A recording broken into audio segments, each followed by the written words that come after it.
చూడండి friends, 25,000 rupees is deposited by a man in the bank account of his two sons. So చూసుకుంటే 25,000 రూపాయలు అనేది ఒక వ్యక్తి తన ఇద్దరు కొడుకులకు కూడా డిస్ట్రిబ్యూట్ చేస్తున్నాడు, కాంట్రిబ్యూట్ చేస్తున్నాడు లేదా పంచుతున్నాడు, రైట్ అండి. Whose ages are 12 years and 14 years. చిన్నవాడిది 12 years అంట, పెద్దవాడిది 14 years అంట. అండర్స్టాండ్ అండి. సో చూసుకుంటే కనుక in such a way that they will get equal interest. Interest means ఏంటంటే జస్ట్ ఏంటంటే PDR/100 అండి. జస్ట్ ఏంటి PDR/100 అండి. At an age of 18 years at 5% per annum. అంటే చిన్నవాడికైనా సరే 18 years మెచ్యూరిటీ రావాలి, పెద్దోడికైనా సరే 18 years మెచ్యూరిటీ రావాలండి. అండర్స్టాండ్. సో చూసుకుంటే కనుక మనం ఇక్కడ గమనించండి, చిన్నోడికి 18 years రావాలంటే కనుక 6 years టైం పడుతుందండి. అర్థమైంది కదండి. సో ఏ రేటు ప్రకారం అంటే కనుక 5% వడ్డీ రేటు చెప్పున. సో చూసుకుంటే అలాగే పెద్దోడికి ఎన్ని ఇయర్స్ మెచ్యూరిటీ రావడానికి టైం పడుతుందంటే 4 years టైం పడుతుందండి.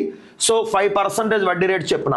సో యంగర్ వారిని ఎలా రాసుకుంటామంటే మనం ఏ వైనో లేదంటే ఏ ఫస్టో వేసుకుంటే సరిపోతుందండి.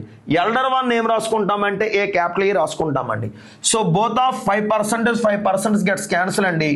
y/e ఈక్వల్ ఏమవుతుందంటే మనకి 4/6 అవుతుందండి. y/e ఏమవుతుందండి 4/6 అవుతుందండి. సో దీన్ని క్యాన్సిల్ చేస్తే ఏమవుతుందంటే 2/3 అవుతుంది ఫ్రెండ్స్, రైట్ అండి. సో ఇద్దరికి కూడా ఎంత కాంట్రిబ్యూట్ చేశాడంటే 25,000 కాంట్రిబ్యూట్ చేశాడండి ఫాదర్ అనేవాడు. సరే ఇక్కడ చూసుకుంటే find the share of younger child. చిన్నోడిది వచ్చేటువంటి షేర్ ఎంత అంటే కనుక 2 ఇంటూ చూడండి 25K కదండి. సో చూసుకుంటే 2, 3, 5 అండి. 5 parts బికమ్స్ ఏమవుతుందంటే 25K అవుతుందండి. సో 5 ఎప్పుడు 25,000 అంటే కనుక 5K టైమ్స్ అండి. సో చూసుకుంటే 5 రెళ్ళ 10 అండి. 10K అనేది చిన్నోడి యొక్క షేర్ అండి. పెద్దోడి షేర్ కావాలంటే కనుక 3 5s 15 అవుతుందండి, రైట్ అండి.